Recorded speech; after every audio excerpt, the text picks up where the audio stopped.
নিউজিল্যান্ডের টি-20 দলে এক নাটকীয় মোড় দেখা গেছে। ব্যাগ গুছিয়ে যখন একজন ক্রিকেটারের দেশে ফেরার প্রস্তুতি নেওয়ার কথা, ঠিক তখনই ভাগ্যের ফেরে তিনি দলের মূল স্কোয়াডে ডাক পেলেন। ঘটনাটি নিউজিল্যান্ডের বেন সিয়ার্স ঘিরে। নিউজিল্যান্ড দল যখন তাদের পরবর্তী সিরিজের জন্য প্রস্তুতি নিচ্ছিল, তখন দলের অন্যতম অভিজ্ঞ পেসার অ্যাডাম মিলন গোড়ালির ইনজুরিতে পড়ে দল থেকে ছিটকে যান। মিলনের এই আকস্মিক চোটই মূলত বেন সিয়ার্সের জন্য সুযোগের দরজা খুলে দেয়। ভাগ্য যেভাবে সহায় হল, রিজার্ভ থেকে মূল দলে বেন সিয়ার্স মূলত স্কোয়াডের সাথে অতিরিক্ত বা ট্রাভেলিং রিজার্ভ হিসেবে থাকার কথা ছিল। অর্থাৎ মূল দলে কারোর চোট না থাকলে তার খেলার সম্ভাবনা ছিল না বললেই চলে।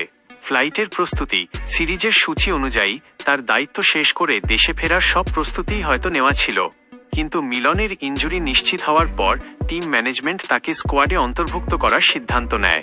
টিম ম্যানেজমেন্টের ভরসা, সিয়ার্সের গতি এবং বাউন্স করার ক্ষমতা তাকে নিউজিল্যান্ডের নির্বাচকদের পছন্দের তালিকায় ওপরের দিকে রেখেছে।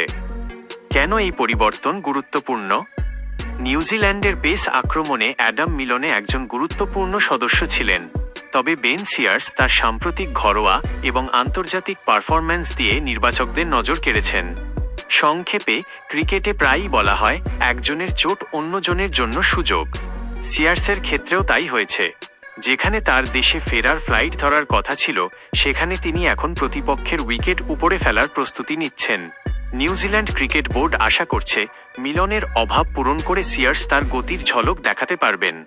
বর্তমানে নিউজিল্যান্ড দল তাদের বোলিং লাইনআপে বৈচিত্র্য আনতে এই তরুণ তুর্কিকে নিয়ে বেশ আশাবাদী।